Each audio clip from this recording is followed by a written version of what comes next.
Radio boost presents crime diary.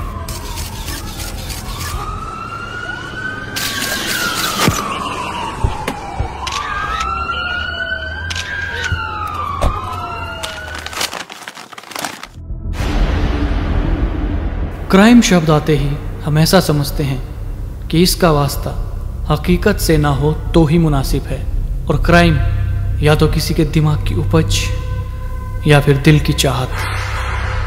हमारा सोचना सही भी है और नहीं भी, क्योंकि जहां हमारे सामने कुछ अजीबोगरीब केसेस का जिक्र हो वहां हकीकत सच्चाई के सिवा और कुछ नहीं। क्राइम डायरी में आज सुनिए जुर्म की दुनिया का एक ऐसा अफसाना जो शायद अक्सर सुना नहीं जाता होगा। शुरू करते हैं आज का केस नंबर 106। तारीख 26, महीना अप्रैल का और साल 1949, जगह जापान। जन्म हुआ एक ऐसे बच्चे का जो कि बेहद कमज़ोर था और डॉक्टर्स इस जद्दोजहद में थे कि इसको बचाया जाना भी ज़रूरी है। बच्चे को बचाया गया और उसका नाम हुआ ईसाई सागवा। हर बच्चे की तरह इसको भी कहानियाँ सुनना बेहद पसंद था, लेकिन ये कहानियाँ थोड़ी हटके थी। और हटके इसलिए क्योंकि ना ही तो वो परियों की कहानी थी और ना ही सुपर हीरो की। ये कहानियाँ जुड़ी होती थी एक ऐसे ट्राइब से जिसे कैनिबल कहा जाता था। जी हाँ, कैनिबल ट्राइब। कैनिबल उन्हें कहा जाता है जो इंसान होते हुए इंसानों के गोश्त को खा जाते हैं अपनी भूख मिटाने के लिए। और यही बात उस बच्चे के मन में बैठ जाती है, या यूं कहूँ कि घर कर जाती है। ये सोचते हुए इस बच्चे ने एक रोज़ ये बात अपने परिवार, अपने माता पिता के साथ साझा की और यहाँ तक कि अपने डॉक्टर्स को भी बताया। और शायद इस 15 साल के बच्चे की बात को सब ने नादानी समझ जाने दिया और बात को समय के साथ ख़त्म समझ लिया।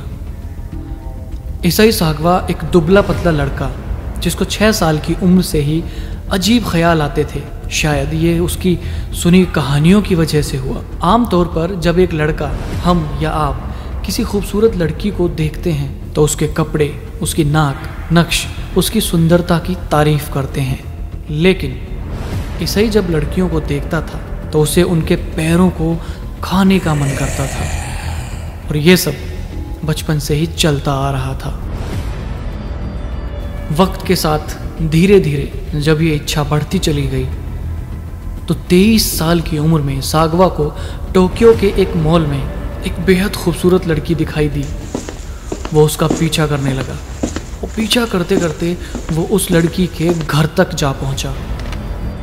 मौका देखते ही वो लड़की के घर के अंदर घुस गया और उसे मारने की कोशिश करने लगा। लेकिन बेहद दुबला पतला शरीर होने की वजह से वो लड़की सागवा पर काबू पा लेती है और वहाँ से छूटकर भाग जाती है और पुलिस को अपने साथ हुई घटना बताती है।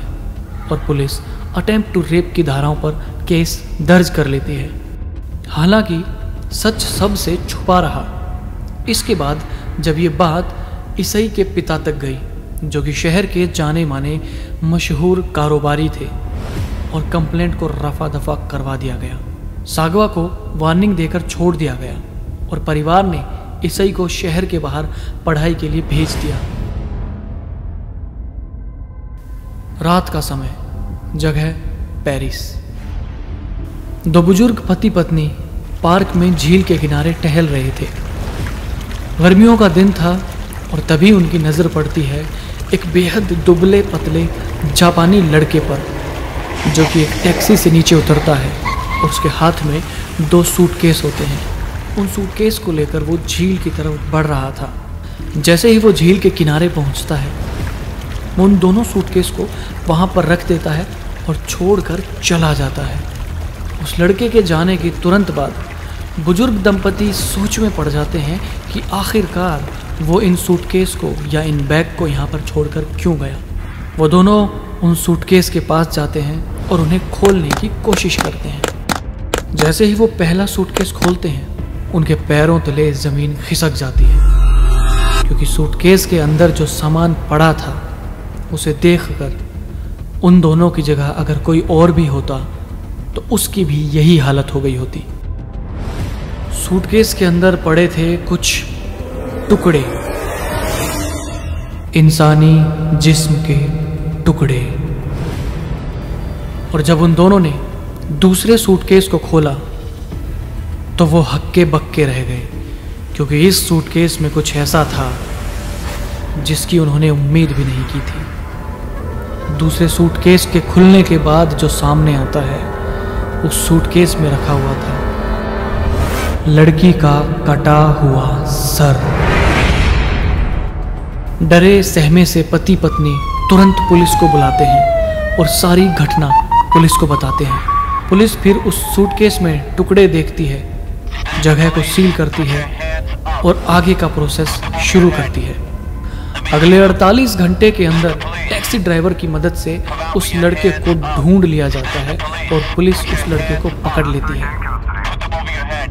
और लड़का एशियाई मूल का ईसाई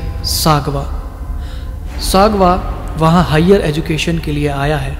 बेहद होशियार, लेकिन किसी से दोस्ती नहीं, अपने में रहना पसंद है। ऐसे में उसकी दोस्ती होती है रेनी हावर्ड से। उम्र same, college same, subject same, जिसे दोस्ती करना, लोगों से बातें करना बेहद पसंद था। नीदरलैंड्स की रहने वाली 25 साल की रेनी, अक्सर लोग उसे डच भी कहा करते थे। वो नहीं जानती थी कि बातों ही बातों में और साथ वक्त गुजारते वह ईसाई को अपना दोस्त बना लेगी। लेकिन रेनी को क्या मालूम था कि ये दोस्ती उसकी मौत का कारण बन जाएगी। एक बार फिर ईसाई सलाखों के पीछे था और इस बार उसका जुर्म था 11 जून 1981 को एक लड़की का रेप। फिर उसे मारने के बाद सागवा की वहशियत रुकी नहीं। उसने जिस्म के टुकड़े किए और उसको 2 दिन तक खाया। हालांकि सागवा ने बयान में ये कहा कि वो पहले उसे कच्चा खाना चाहता था, पर वो ऐसा कर ना सका। और 2 दिन बाद जब शरीर खाने लायक नहीं रहा, क्योंकि एक लाश आमतौर पर 24 घंटे बाद डिकम्पोज होना शुरू कर देती है, तो उसने उन टुकड़ों को सूटकेस में पैक किया और पार्क में उसी झील के किनारे छोड़ दिया। और ये शरीर के टुकड़े थे रेनी के। सागवा जेल में तो था, मगर पिता की पैरवी और दौलत उसे वहां से भी छुड़ा लाई। वापस अपने वतन आने पर उसका इलाज चला और 1 साल बाद वो हॉस्पिटल से भी बाहर आम जिंदगी में वापस आ गया।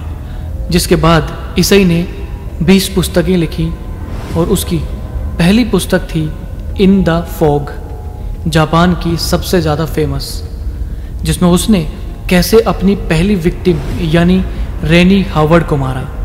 उसके बाद उसने कई फिल्मों में काम किया और देखते ही देखते सागवा एक जापानीज सेलिब्रिटी बन गया।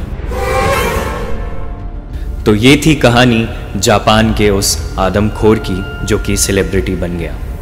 ऐसे ही कुछ अनसुने अफसाने सुनने के लिए सब्सक्राइब करें हमारे चैनल रेडियो बूज को। लौटेंगे कातिल किस्से जब पन्ने देंगे गवाही। तब तक सुनते रहिए रेडियो बूज।